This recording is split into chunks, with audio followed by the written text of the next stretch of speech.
Hello. We're here with Charlie Hill and me. I'm Charlie Hill, and we're studying what I call chill method, which chill method is really just a method of learning, not a method of doing. And I've got Susan and Jerry Ryden. They've been here as part of a 16 sessions course that they're on, about session number 12, and I've been very pleased to have them here with me over these last 12 sessions. I'll let them tell a little about their background, but I'm just going to tell you about them. That I told them last night as we finished up, I think that I've had a lot of riders that have had a higher level of performance abilities than what they started out with, but I've never had anybody gain as much insight in the 12 sessions, or that yesterday, the 11th session, that these two have. Their cooperation with the horse, the way they got the horses cooperating with us, have been overwhelming to me as they've come to have some understanding for what it is we're doing. So I'll just let Susan and Jerry take their turns here and kind of let you know how they're feeling about it. We just had a horse walk by that's kind of caused these horses to take a little distraction, but that's good for them, so they've handled it well. Well, to start out, I was riding with Sue.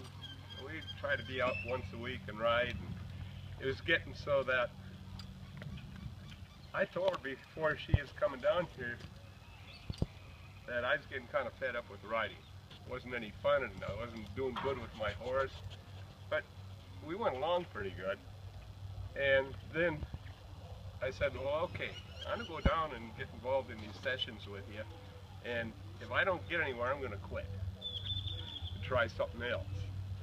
And since I've been down here, it's been a major change for me as to how I work with my horse and understanding the horse and getting some feel that I give to the horse and how it works. It's been a lot of fun, and we're going to keep coming, even after our sessions are done.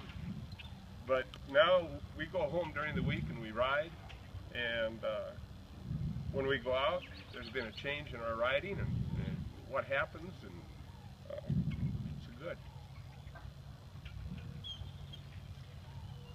Well, I've been riding horses my whole life and basically just sitting on top of them, unaware of, that there was a lot involved in riding a horse the right way. And like Jerry said, the more that we become aware and the more we learn about how to ride a horse, it becomes more and more exciting. And the horse even is happier when we become an educated participant on his back. I appreciate what you've had to say, Susan and Jerry, both of you. A couple things I'm going to ask you.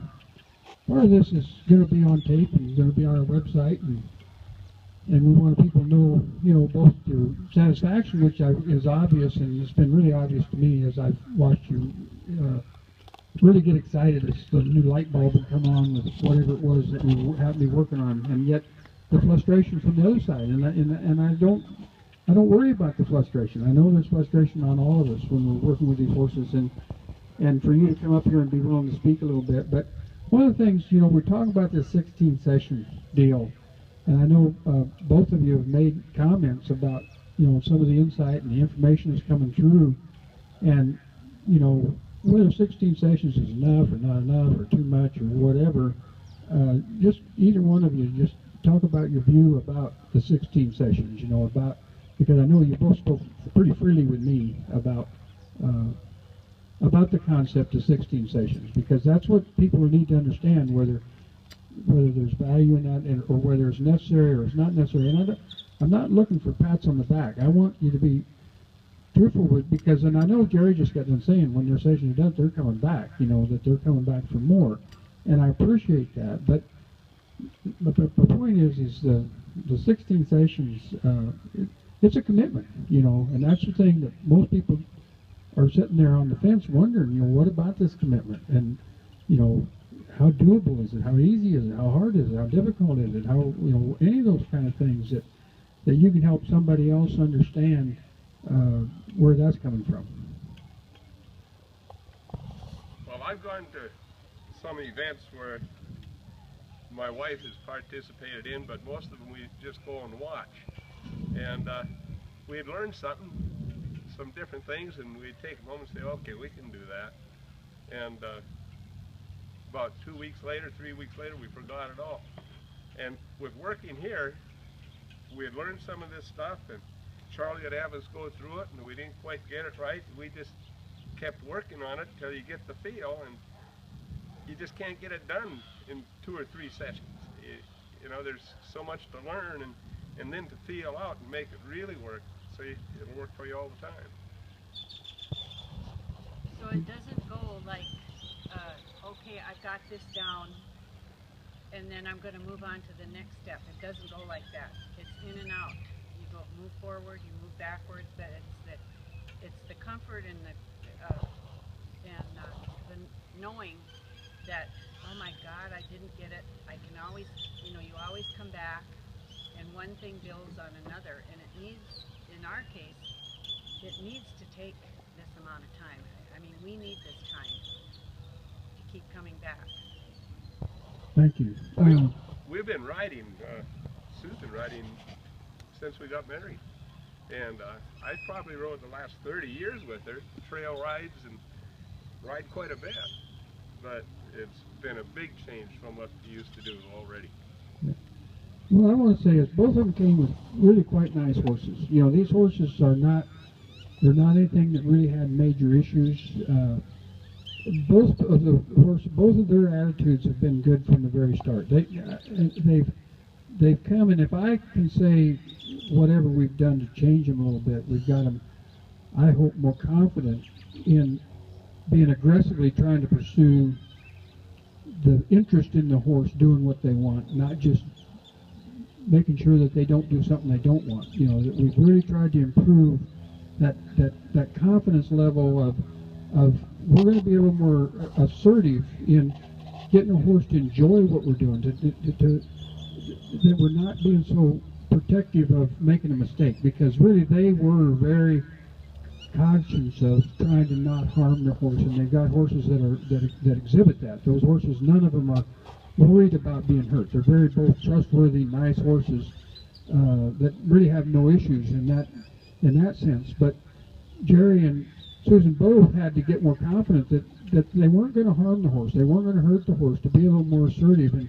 bringing that interest along. And that's part of what I think brought Jerry's interest up, was the fact that, you know, that he could be himself and he could go ride this horse and then feel. He talked about feel, both of them talk about feel, and everyone says you can't teach feel. And Ray used to always say that maybe I can set things up so you can learn feel. And so as one of the things that I've talked a lot about with him is I'm not a coach of how, I'm a coach of why. And so you might just touch a little bit on the why, you know, I mean, on how understanding why is really more important than how understanding how. Understanding why is more important than understanding how. So if you've got any views on that, because I know those are things that both of you have again shared with me on, or I've shared with you on, you know, me not being a how guy. Well, we never thought of why before, or I never did.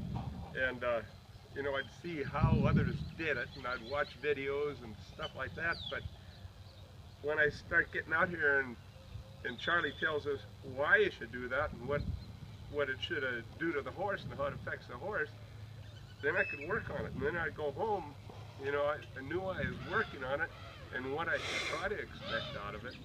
And it's just a whole different feeling. I never thought of it that way. Well, thank you. I appreciate both of you taking some time and visiting with us here this morning a little bit as we're finishing up session 12. We've got another couple of hours probably before we're going to be done with this session, so we're going to go just ride a little bit, and you can kind of watch us for a minute or two, and we'll see you all down the trail. Thank you, Tom.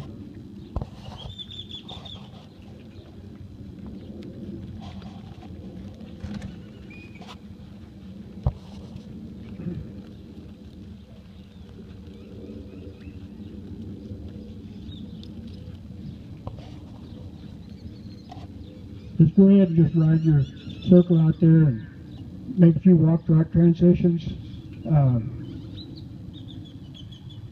You know, we've worked quite a little bit this morning on the transition of weight from the forehand to the hindquarters, and so go ahead and make a half circle, let a little of that weight go on that forehand in the early part of it. Follow that weight all the way down to the outside front leg. Pick that inside front leg off the ground.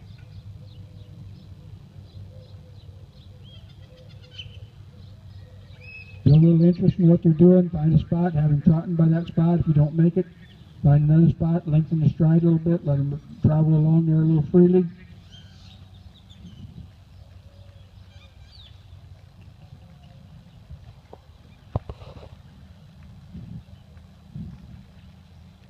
Then come to a walk them on. Make another half circle. Riding that outside foot all the way down, picking that inside foot off the ground and riding it forward. That's where you're seeing that weight, that transition of weight from that front end to that back end. As they start into that turn, they put a little more weight out on that outside front leg. But as they transition into the turn, they shift the weight back onto that outside hind leg.